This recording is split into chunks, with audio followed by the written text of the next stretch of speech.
देखिए, संबित पात्रा जी के बारे में तो मैं क्या ही कहूँ। उनको तो भाजपा भी नहीं पूछ रही है अब तो। पहले वो लगातार जो है उनका चेहरा जो है मीडिया में चमकता रहता था। तमाम अनाप शनाप वो जो है मीडिया में बोलते थे और सुनते भी थे।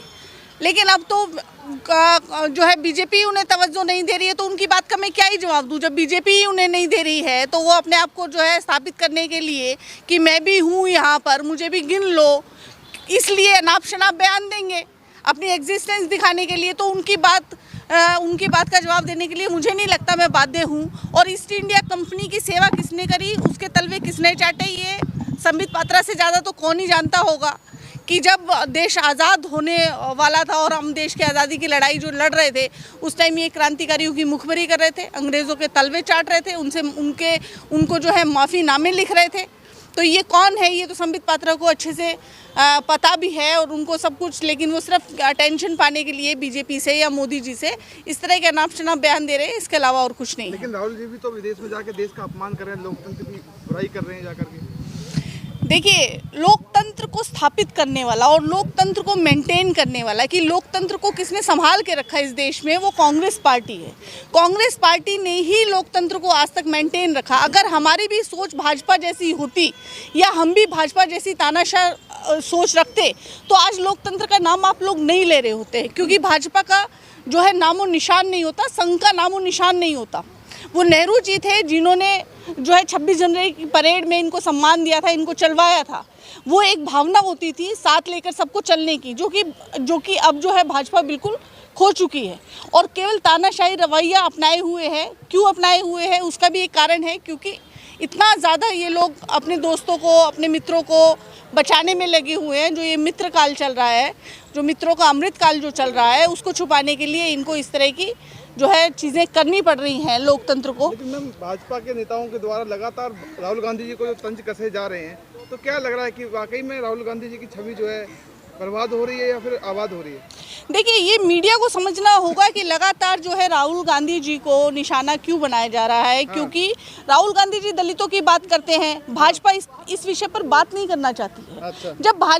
जब राहुल जी आदिवासियों के बारे में बात करते हैं कि मध्य प्रदेश में जब कई किलोमीटर तक पीछे आदिवासियों को बांधकर घसीटा जाता है, उस चीज़ पर जब कांग्रेस बात करती है तो उस चीज़ को छुपाने के लिए जब भाजपा के पास कोई तथ्य नहीं होते, कोई तर्क नहीं होते, तो वो राहुल जी का सहारा लेती है।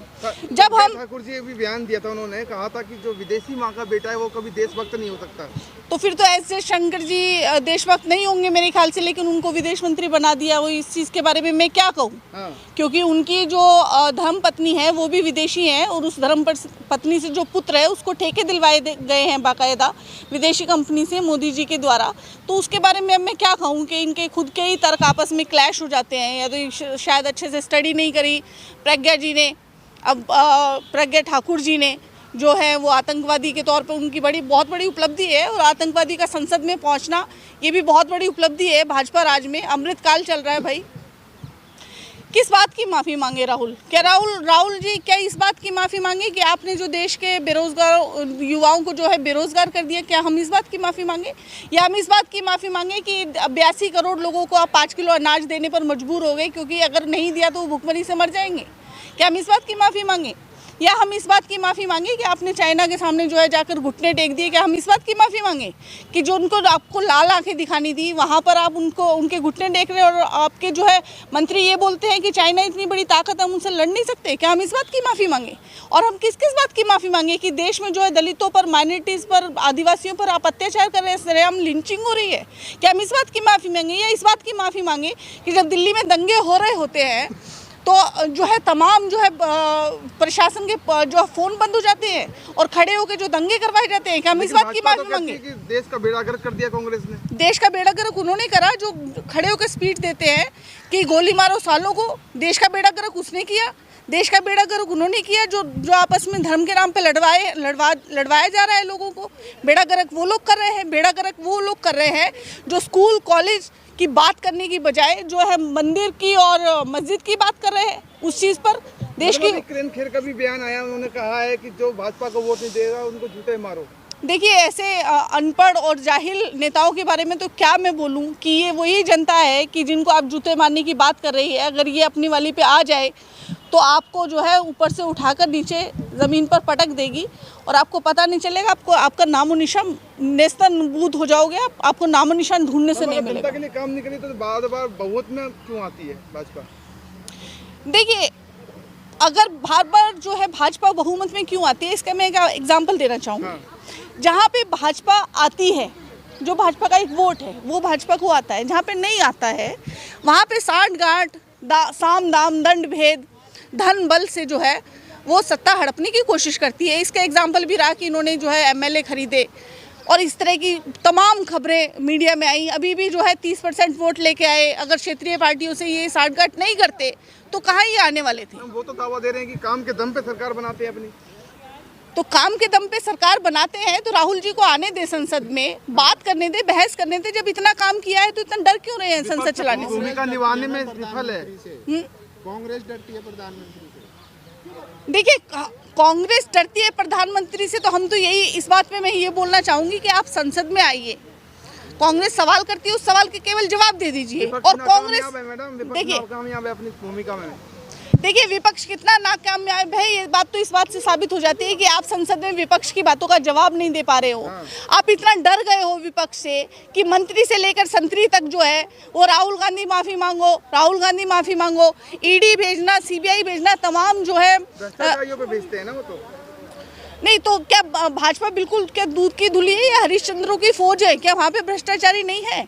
और कितने भ्रष्टाचारी आप देखिए ना, कन्विक्ट रेट क्या, कन्विक्शन क्या है, आप वो भी तो देखिए ना कि जितना भारतीय जनता पार्टी हर चुनाव को गंभीरता से लेती है, लेकिन कांग्रेस पार्टी की कोई तैयारी नहीं होती, तो क्या कैसे चुनाव जीतेंगे? देखिए, भारतीय जनता पार्टी जो है वो भारतीय प्रचार पार्टी, चुनाव पार्टी कहना मैं ज़्यादा उचित समझूंगी, क्योंकि वो हमेशा चुनावी मूड में रहते हैं। काम उन्होंने कुछ करा नहीं और करना भी नहीं है, केवल सत्ता में आना है अपने मित्र काल के लिए। अमृत काल जो है मित्रों का जो चल रहा है उसको बढ़ाने के लिए, अडानी की संपत्ति बढ़ाने के लिए उनको सत्ता चाहिए और वो इस चीज़ पर लगातार काम कर रहे हैं। और जनता से उन्हें कोई लेना देना नहीं है, इसलिए वो चुनावी मूड में रहते हैं। जिनको जनता से लेना देना होता है। कांग्रेस सरकार कैसे बना पाएगी? देखिए, कांग्रेस का जो लक्ष्य है वो कांग्रेस का लक्ष्य सरकार बनाना इस प्रकार से नहीं है। कांग्रेस जो है मत से, लोगों की मर्जी से, लोगों के मत से जो है वो सरकार बनाएगी। और लोग चाहते हैं इस चीज़ को कि कांग्रेस आए। इस चीज़ का जो भारत जोड़ो यात्रा में जो कन्याकुमारी से कश्मीर तक जब राहुल जी चले तो तमाम जन सैलाब लाखों की संख्या में राहुल जी के साथ चला। इस चीज़ का इंडिकेशन मिल चुका है। अब इस चीज़ में कोई दो राय नहीं रही। इस चीज़ की राहुल गांधी के साथ जो है भारत की जनता है, ये भारत जोड़ो यात्रा में साबित हो चुका है। जो है मीडिया है, देश की मीडिया है, भारतीय जनता पार्टी के साथ आरएसएस है, पूरा नेटवर्क काम कर रहा है उनका। देखिए, तो कांग्रेस के पास कौन सा नेटवर्क है? देखिए, दुनिया में जितनी भी तमाम क्रांति हुई हैं वो तभी हुई हैं जब तमाम मीडिया, तमाम प्रशासन, पुलिस और तमाम जो है एक तानाशाह के साथ काम करता है, ताना के साथ मिलके काम करता है। लेकिन जब ज़मीन का जो आदमी है, जब ज़मीन से उठ के जो सड़क पे पहुंचेगा ना, उसके बाद तमाम मीडिया, तमाम जो है कितने भी आप जोर लगा लो और आप क्रांति होने से बचा नहीं सकते। और वो क्रांति होने को है 2024 में आपको इस चीज़ का रिजल्ट देखने को मिल जाएगा।